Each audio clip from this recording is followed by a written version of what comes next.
Buenas noches, bienvenidos a Signo Pesos, la economía al alcance de su pantalla. Estos son los temas claves de hoy.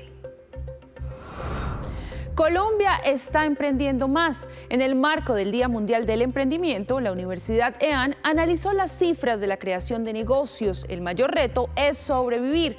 En minutos hablaremos con Mauricio Reyes Giraldo, director de formación en emprendimiento de la Universidad EAN.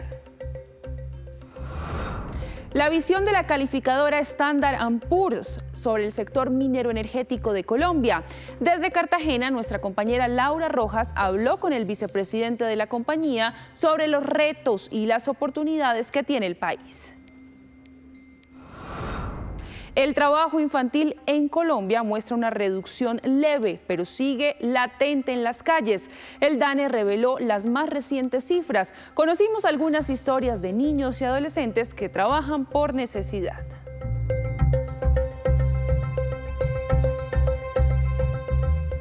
Comenzamos esta emisión de Signo Pesos hablando del Día Mundial del Emprendimiento, porque nuestro país es el segundo ecosistema startup de Sudamérica, pero también enfrenta grandes desafíos como la mortalidad de los negocios. Para conocer las cifras y el panorama, nos conectamos a esta hora con Mauricio Reyes Giraldo, director de formación de emprendimiento de la Universidad EAN. Profesor, buenas noches y bienvenido a Signo Pesos.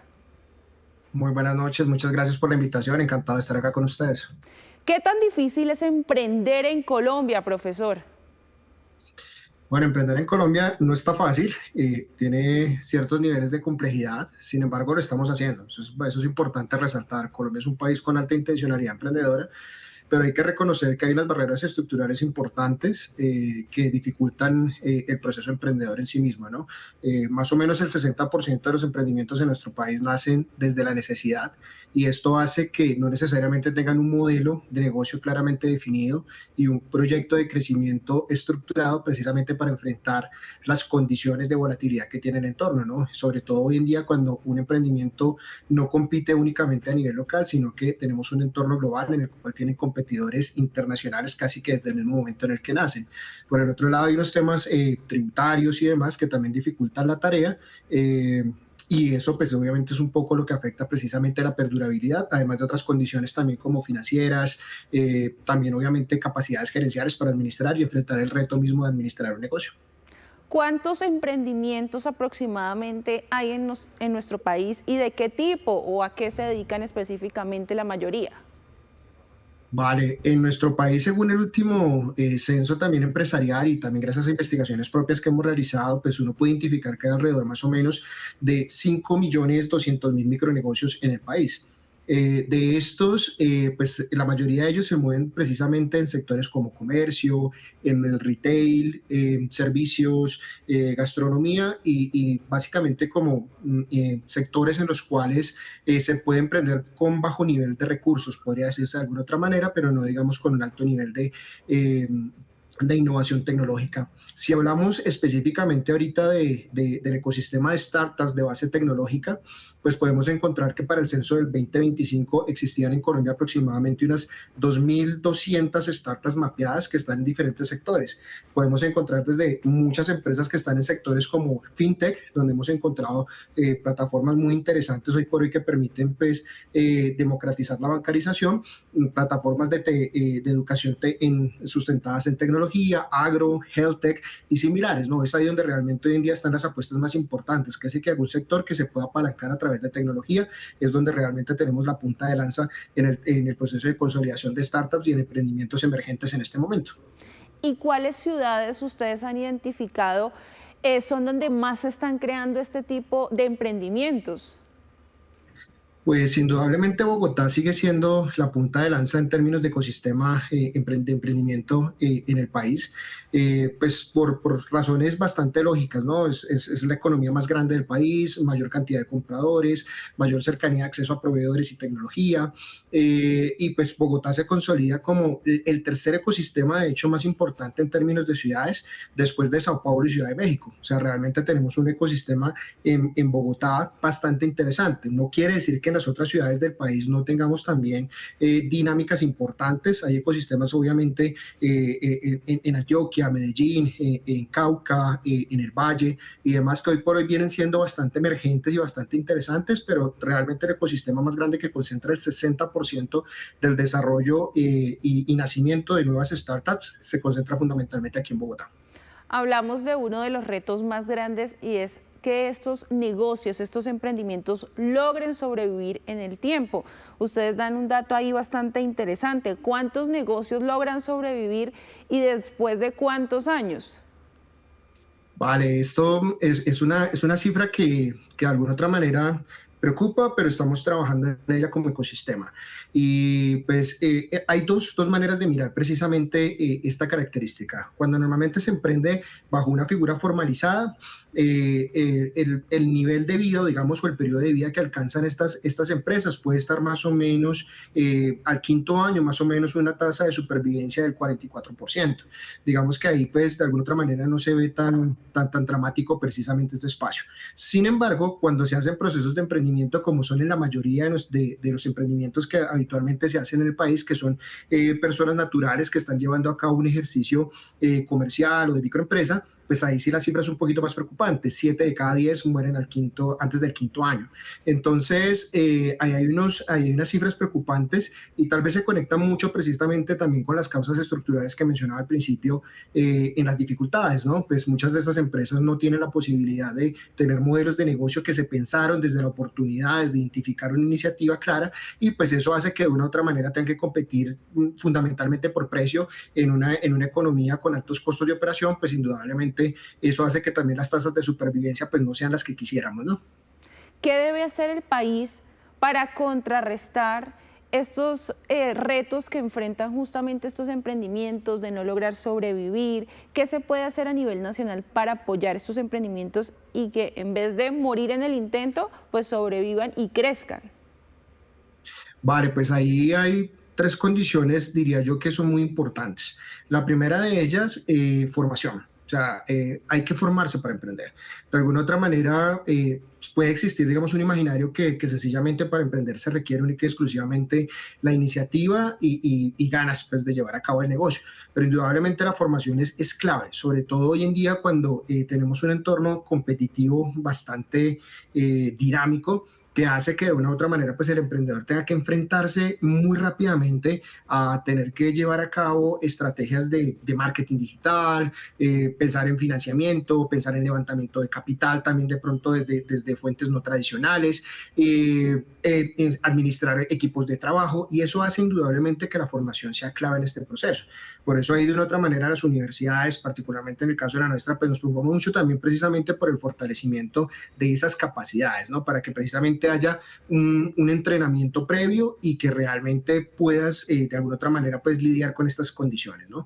Por el otro lado, indudablemente, aunque en Colombia se ha venido teniendo un fenómeno de venture capital muy interesante, donde está llegando mucho recurso a startups de carácter tecnológico, de crecimiento muy rápido, para el emprendedor de a pie, podría decirse, para el pequeño emprendedor, acceder a condiciones de financiamiento real y accesible es bastante complicado.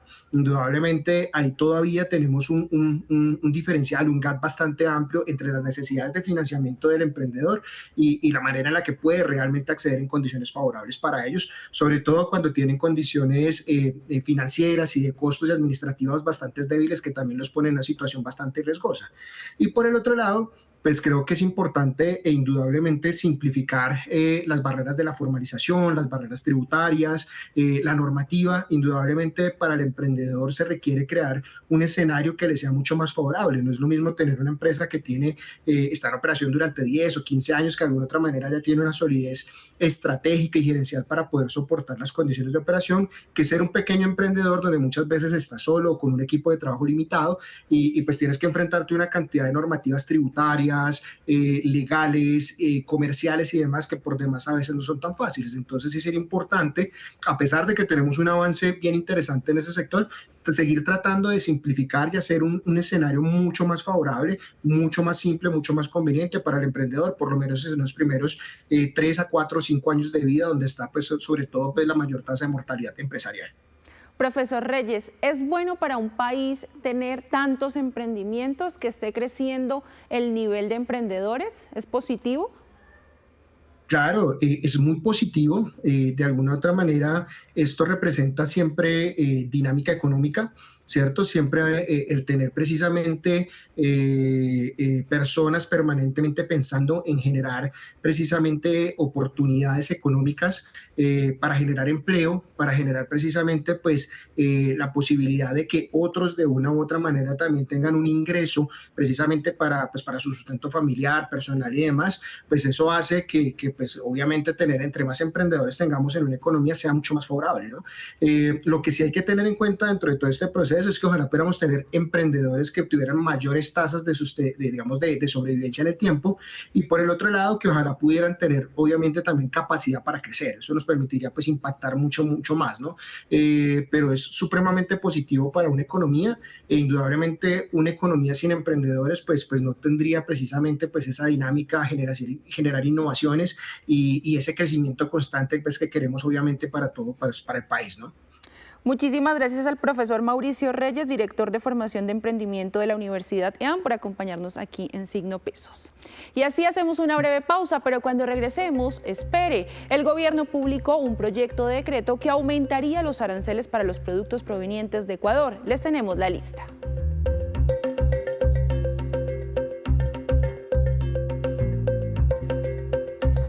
Gracias por mantenerse conectado con Signo Pesos. Desde el Congreso de Naturgas, que se realizó en Cartagena, mi compañera Laura Rojas habló con Carlos Pascual, vicepresidente senior de Standard & Poor's, sobre temas de la coyuntura del sector minero energético. Laura, adelante.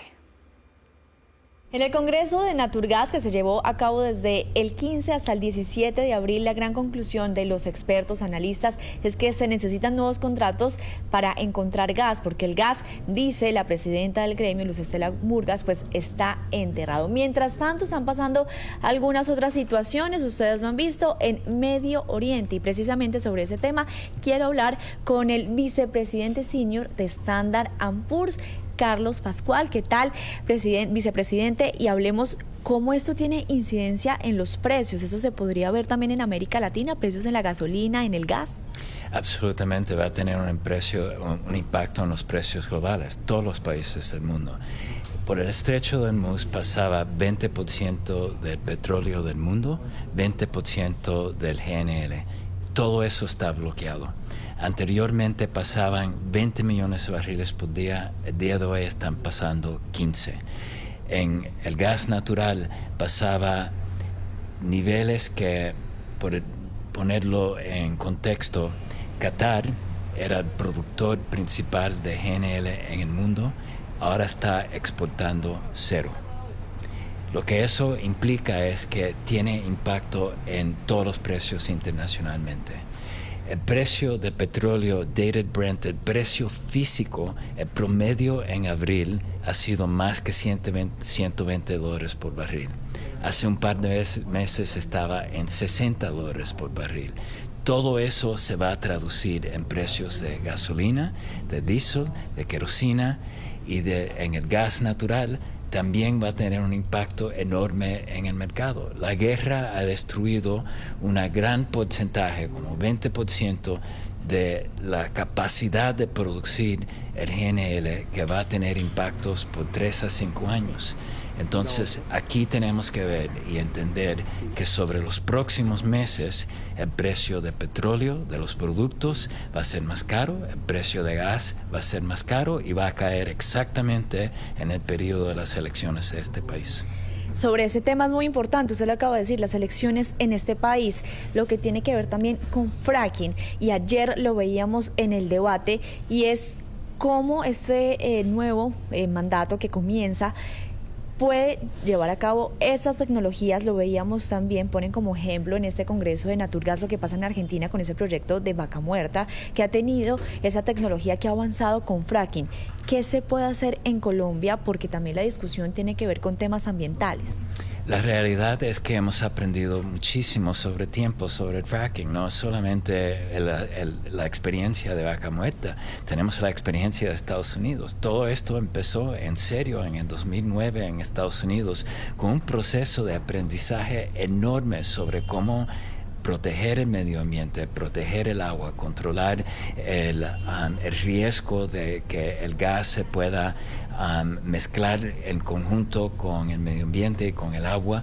Y el progreso que hemos tenido, la experiencia que existe ahora en Estados Unidos, en Argentina, es día y noche de lo que existía anteriormente. Entonces, Colombia está confrontando una situación en donde posiblemente tiene la capacidad, se tiene que explorar más, pero sabemos muchísimo más cómo controlarlo y sabemos mucho más la importancia de cómo involucrar la comunidad, porque eso también es importante y todos lo apoyan, que se tiene que involucrar la comunidad para que entiendan lo que puedan ser los beneficios en trabajos para ellos también. Otro tema que se tocó en el Congreso de Naturgas fue el fenómeno del Niño. Muchos expertos dicen que en Colombia se puede materializar una sequía intensa y que esto ha dejado como resultado preocupación por un posible apagón energético. ¿Qué puede hacer el próximo también gobierno? Porque a la vuelta de la esquina ya estamos en el segundo semestre, llega un nuevo gobierno y qué hacer para no estar al filo de un apagón energético. Es peor de lo que estás diciendo, porque no es solamente la preocupación del niño, es el niño en el contexto de la crisis energética más grande que hemos tenido en la historia. Entonces se tiene que preparar Colombia para hacer todo lo posible para aumentar y tener acceso a todos los combustibles y maneras de generación de electricidad que sean posibles. Va a ser muy importante durante este proceso de elecciones de reconocer que el enemigo aquí no es otro partido político o un combustible, el enemigo es la guerra en Irán. Eso fue la causa del problema. Y todos los colombianos tienen que ver que lo que es el bien para el país es tener todo el acceso a la generación eléctrica que se pueda tener, los combustibles que se tienen que tener y analizar cuáles son las opciones. Carbón puede ser parte de la solución. Hasta en Europa, cuando Rusia le cortó gas natural a Europa, tuvieron que utilizar carbón. Gas va a ser una parte clave, pero se va a tener que entender exactamente qué se puede importar, la posibilidad de GNL y el impacto que pueda tener. Aquí el asunto va a ser reconocer que todos los recursos, los combustibles, los mecanismos de generación tienen que ser parte de la solución para primero tener la capacidad de mitigar la escasez que pueda venir, porque va a venir escasez solamente con la crisis de Irán, y encima de eso tener la capacidad para mantener las necesidades de residencias y de la industria para que pueda seguir funcionando el país. Usted en temas que es experto sobre los hidrocarburos, la generación de energía, por supuesto, pues también del abastecimiento de gas. En Colombia, Ecopetrol se dedica a este negocio. ¿Qué recomendaciones para Ecopetrol? Porque lo veíamos en estas conversaciones, incluso ayer en el debate lo pusieron sobre la mesa, que ha adquirido otros negocios, que es mejor se dedique a lo que ha venido haciendo la empresa y su negocio es encontrar petróleo, producirlo. En este caso, ¿cuáles son esas recomendaciones? Yo creo que ese es un debate que colombianos tienen que tener sobre cómo manejar Ecopetrol para el futuro. Hay distintas compañías que han tenido distintas estrategias, tienen distintos niveles de capital. Eso es mejor que para un debate aquí. Lo que sí se puede decir es que hay algunas cosas que son muy fundamentales. La primera es para la importación de GNL. Tienes que tener una demanda agregada para tener un tamaño y una capacidad para tomar el producto que sea costo efectivo. La única compañía que tiene la capacidad para liderar eso en este país es Ecopetrol. Entonces, eso es el primer paso. ¿Qué pueden hacer para facilitar la importación de GNL? La segunda parte es crear una visión de cuál es la producción que puede venir para gas natural, para petróleo también. Porque la otra parte es mostrar que la crisis del día de hoy no tiene que ser el futuro.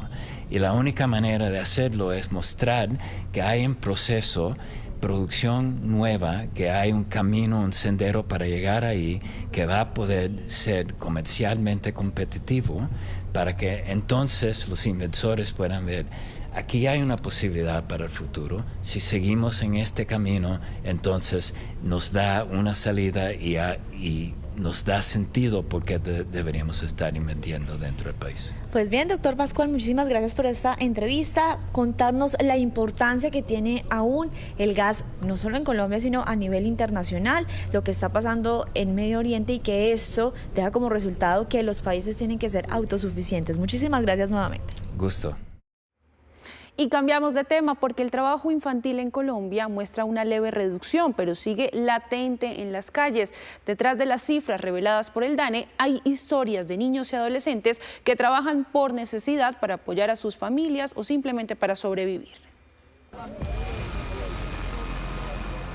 Observen esta imagen. Desde muy temprano, un menor de edad empuja una carreta cargada de ropa con la esperanza de venderla durante el día. Su historia no es única. Se repite en el centro de Bogotá en medio de zonas marcadas por el consumo de drogas y una intensa actividad comercial, una realidad que se multiplica en todo el país. En el trimestre octubre-diciembre del año pasado, la tasa de trabajo infantil se ubicó en un 2,8%, una leve reducción frente al 2,9% del mismo periodo del 2024. Detrás de esta cifra, las razones son claras. Más de la mitad dice que trabaja para tener su propio dinero, otros por apoyar a sus familias o costear sus gastos, motivos que se confirman en las calles.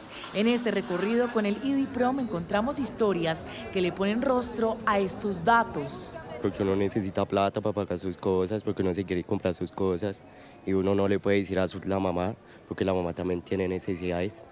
Usted tiene 16 años, pero ¿hace cuánto trabaja en las calles de Bogotá? Yo así como 3 meses. ¿Y qué tal le va en un buen día? ¿Cuánto se hace usted? Yo pues más o menos como 80.000. Bien, va bien.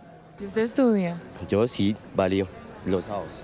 En total, 302.000 niños, niñas y adolescentes trabajaron durante el trimestre final del año pasado. La cifra se divide casi que por igual entre la ciudad y el campo. Detrás de cada número hay historias que muestran el panorama del trabajo infantil, como la de Daniela, que inició a los 15 años. Mis papás se separaron y nos venimos a ir acá, me salí a estudiar y pues empecé a trabajar para no quedarme en la casa. ¿No tenía posibilidad de solamente estudiar como los niños de su edad? No, señora. No, porque tenía otros 2 hermanitos menores de edad, también tenían 2 y 3 años. Y pues yo le ayudaba a mi mamá a cuidarlos y así. También están las explicaciones del por qué se les da trabajo a estos menores. Sí, la precarización del trabajo básicamente se está demostrando en que ya los niños son herramientas laborales. Y eso se debe precisamente a sus condiciones económicas. Todos los niños que tú puedes ver acá alrededor de esta zona, en Santa Fe, todos ellos son niños o que vienen de otras ciudades, son migrantes, apenas viven en el día a día que sus padres venden. En medio de este panorama también hay intervención para ofrecer oportunidades a los jóvenes. Muchas veces el trabajo de los niños y de los menores está asociado a una explotación, pero también hay que verlo desde una perspectiva en la cual ellos corren menos riesgos en los trabajos informales de sus padres que en los lugares donde viven. Entonces hay que atacar este tipo de actividades desde 2 perspectivas. 1, el apoyo con las familias. 2, la oferta para los niños, niñas, adolescentes. La preocupante realidad del trabajo infantil en Colombia no se entiende solo en cifras, sino en las historias de miles de niños, niñas y adolescentes que, obligados por estas circunstancias, terminan trabajando y muchas veces exponiendo su integridad. En otras noticias, el Ministerio de las TIC lanzó Ciberpaz, el programa de cuidado y responsabilidad para el manejo de la tecnología en los territorios, y consiste en 6 cursos virtuales con doble certificación en inteligencia artificial, dirigidos a fortalecer capacidades laborales, educativas y sociales. Escuchemos a la ministra TIC, Karina Murcia. Hoy en día la cultura digital es necesaria. Hoy en día el manipular un celular, un computador, se requiere también de tener uno el conocimiento a qué se está exponiendo, no solamente en redes sociales, sino en páginas web. Recibimos también mucha desinformación a través también de los medios digitales, entonces también tiene un componente de que no se desinformen, de que sea una información también confirmada la que se está entregando en estas plataformas. Eso es lo que buscamos, impacta de manera positiva, buscamos reducir sobre todo sexting, reducir grooming, reducir también captación de menores, trata de blancas, porque todo esto se vive en este ciberespacio. Entonces, de manera positiva, por eso queremos llegarle a los jóvenes y a toda la comunidad en general.